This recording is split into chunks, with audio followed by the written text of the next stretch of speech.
I'd like to see probably more emphasis with the people that live in Vail, shopping in Vail whenever possible. One of the things that changed with the BLM several years ago, before you girls were born, BLM required their people that worked in Vail to live in Vail, and that was quite a community, and it helped a lot. A lot of kids, their folks were, they call them blimmers, BLM. A lot of the BLM kids went to school here, and I'd like to see a little bit more emphasis on that. It would be good for Vail as a business. Kind of. There are several towns around the Northwest that have a mural society, but Vail's always been proud of the fact that it was born and raised on the Oregon Trail. It's just such an important part of the Vail history, and the people that were in the Mural Society wanted to celebrate that. First, it was just the Oregon Trail, and with 3 Mile Crossing down on the church, and there was the hot springs, and just specifically about the Oregon Trail. But pretty soon we started thinking, well, maybe the history of Vail in general, and so they, like the one that's on Logan's, it shows the people from the Indians, and then the cattlemen, and then the farmers, and it showed the different progression of people as they moved into the area. And then the one that's on Co-op, why, it was of course before the Oregon Trail. It was the American Indians that were living in that particular case up around Castle Rock.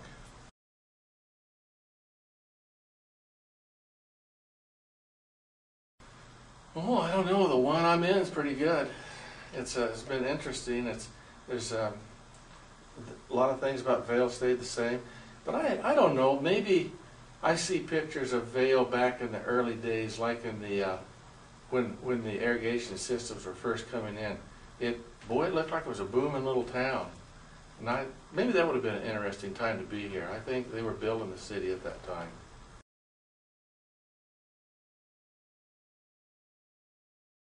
Well, the natural history around Vail, I really find interesting. I find interesting the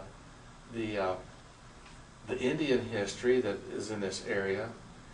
I find interesting the Oregon Trail and the dreams that those people had, and the hardships that they put up with. Something that's really interesting for you to read sometime is read some of the journals.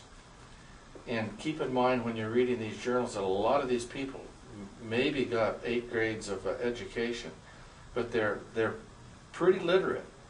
As a matter of fact, some of them are very literate. They write real well, and they talk about their experiences and their hardships.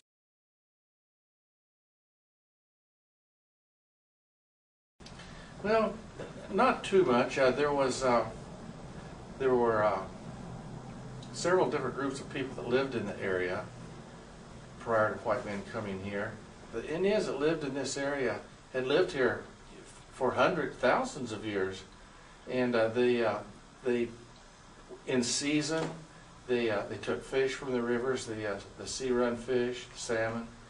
In season they hunted the deer and elk, antelope, and they had places that they stayed during the summertime. They had places that they stayed during the wintertime, and moved back and forth to accommodate the weather. They didn't migrate a long ways, but they knew the difference in a cool place in the summer and a hot place, and acted accordingly. They were very clever in using the materials they had at hand in order to make their tools. I've always been told that if a society survives, it's successful, and they certainly survived.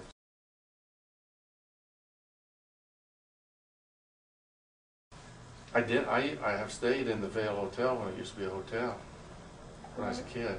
What was it like in there? It was like an old hotel. There was the window would open above the door to let some ventilation in, and the ceilings were high, But it was kind of a neat old place, and they had a dining area down below, and it was interesting. Even then I thought it was kind of historic.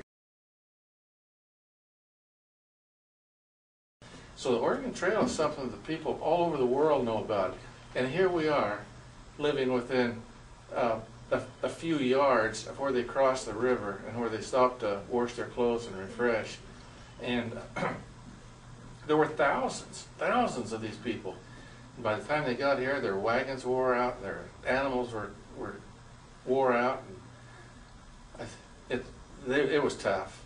When you think about them in August, when it's the hottest and the driest and the nastiest around here, because that's when they came through the country. Yeah.